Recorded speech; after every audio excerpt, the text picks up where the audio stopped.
Ide dan pemikiranlah yang merubah peradaban, karena setiap kata dan tindakan selalu didahului oleh pikiran. Orang pasti memikirkan setiap kata dan tindakannya. Cuma terkadang ada orang yang berpikiran sempit. Tubuh bisa saja hancur dan lenyap dimakan usia, tapi ide dan pemikiran kita akan kekal selamanya. Jika Anda ingin dikenang selamanya, maka sumbangkanlah ide dan pemikiran Anda selama hidup di dunia ini.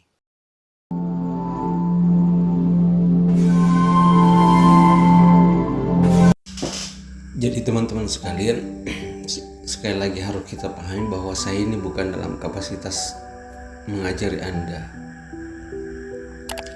Karena saya paham betul bahwa kita ini sama di sisi Allah, di sisi Tuhan yang Maha Kuasa. Kita adalah makhluk relatif semua.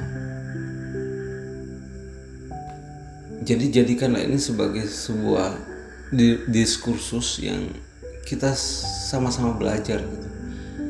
Kita masing-masing belajar mencari kebenaran, menggali jati diri kita masing-masing, menggali semua apa yang kita alami di dunia ini, mulai dari hal yang simple sampai yang carut marut dan lain sebagainya. Karena di setiap realitas, di setiap apapun itu selalu ada hikmah yang bisa menjadi pelajaran buat kita.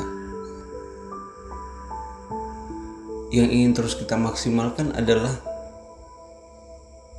akal kita yang masing-masing kita diberikan oleh Tuhan yang Maha Kuasa, diberikan kepada yang namanya manusia, yang tidak diberikan kepada makhluk lain.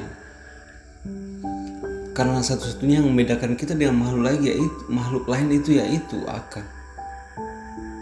Kalau itu kita tidak maksimalkan, yang kita takutnya kan kita jatuh kepada lebih buruk daripada yang namanya binatang, kan gitu. Nah, kalau saya tanya teman-teman, ketika kita meninggal, itu yang ditanya apa? Badan kita, tangan kita, kaki kita, atau apa? Atau akal kita, atau diri kita sebagai manusia yang berakal?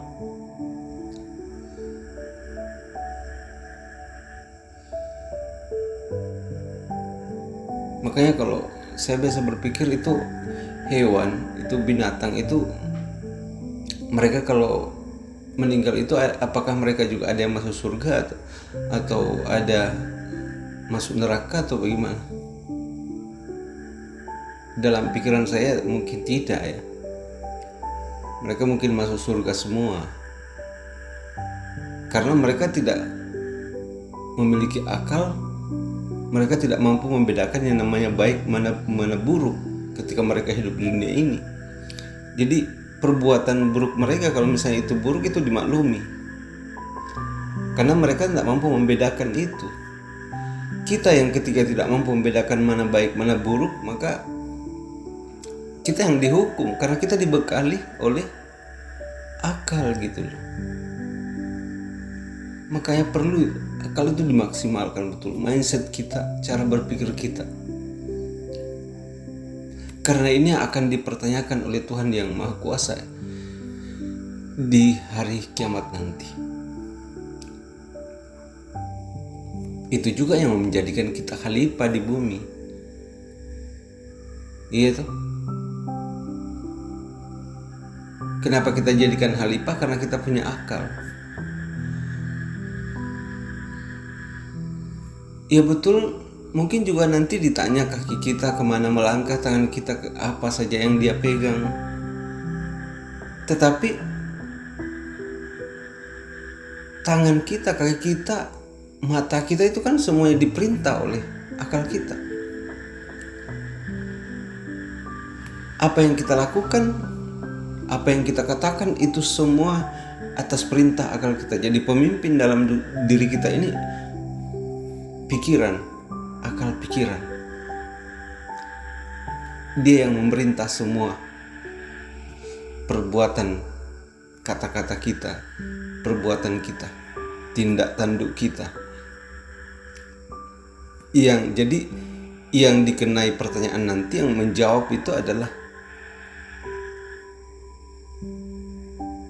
manusia yang berakal. Makanya di dunia ini silahkan Anda berbuat, tetapi Anda harus punya alasan kenapa melakukan itu. Ketika Anda punya alasan dan Anda mampu mempertanggungjawabkan di hadapan Tuhan nanti, silahkan Anda lakukan.